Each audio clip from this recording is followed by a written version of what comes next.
Monkey, where you at, monkey? Gentlemen, looking good, Lewis. Feeling good, Todd. Monkey problems? No, I'm not having monkey problems. Life moves pretty fast.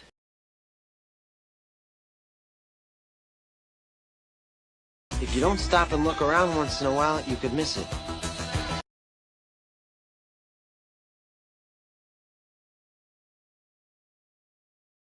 And then finally, we come to the money, the thing that people aren't taking into equation, but I definitely am.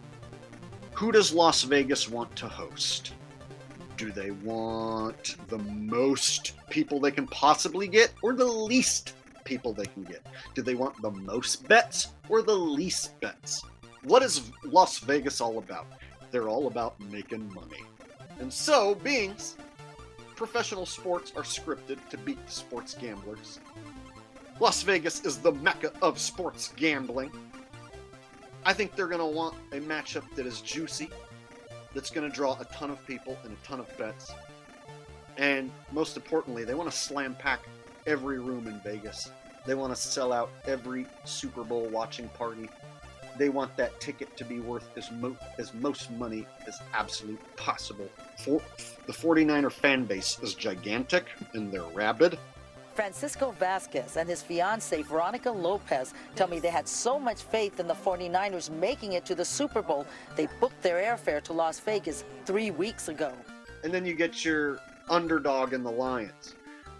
And then you can also maybe throw in possibly Eminem showing up, and then you got Swiftie and Eminem as high-profile celebs at the game, possibly. So this matchup, I like it better than Ravens-Niners and Ravens-Lions. What, me and Pete?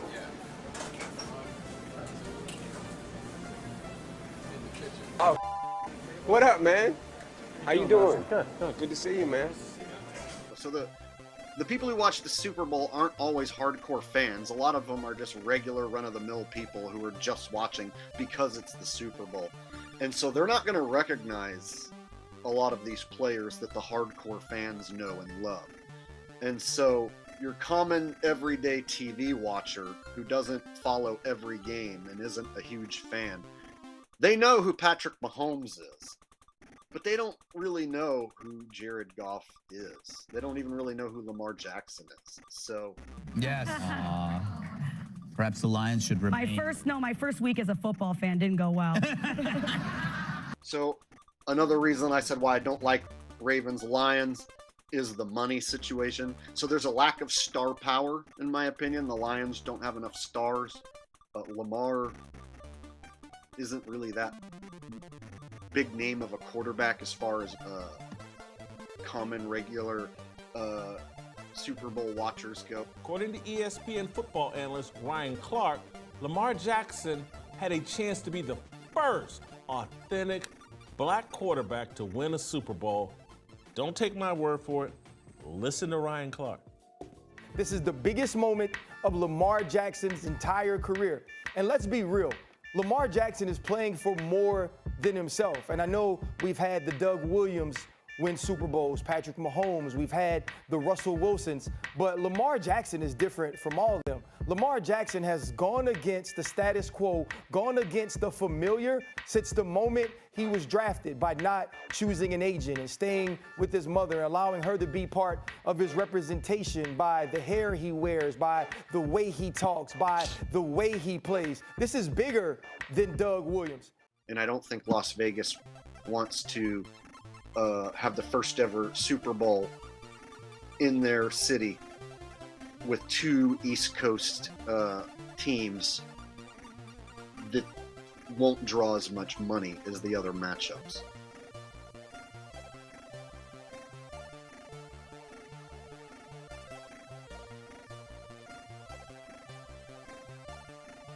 And for that reason, when he wins or when he loses, the conversation is about so much bigger than just who he is as a player.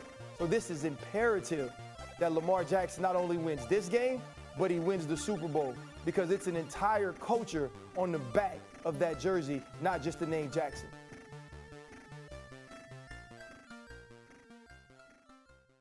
Pressure he should be able to scramble out of the pocket, but instead he makes sure to wait and wait, stick his hand back, boom.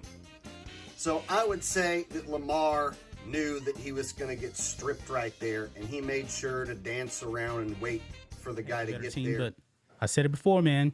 When you got a run-first quarterback like Lamar Jackson, you're not winning the Super Bowl. So I'm not shocked that the Chiefs won. Okay, but let's go ahead. You have a touchdown, but instead he'll stop for no reason. That guy wasn't going to catch him. If he would have ran his fastest, he would have scored on that play. So what I'm getting at is the whole damn game is pretend. Going for it on 4th down and 1 on your own side of the field early on in the game is ridiculous. Lamar being out in front of these guys, but then stopping and then letting them catch him and take him down, that's ridiculous too.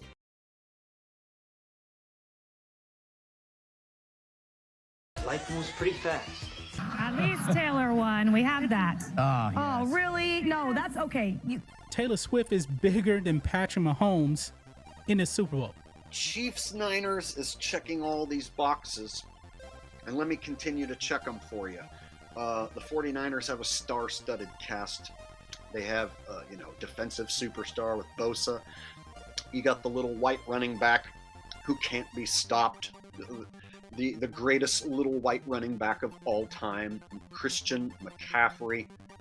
You got Debo, who right now is supposedly injured, but he would be back for the Super Bowl, I would guess.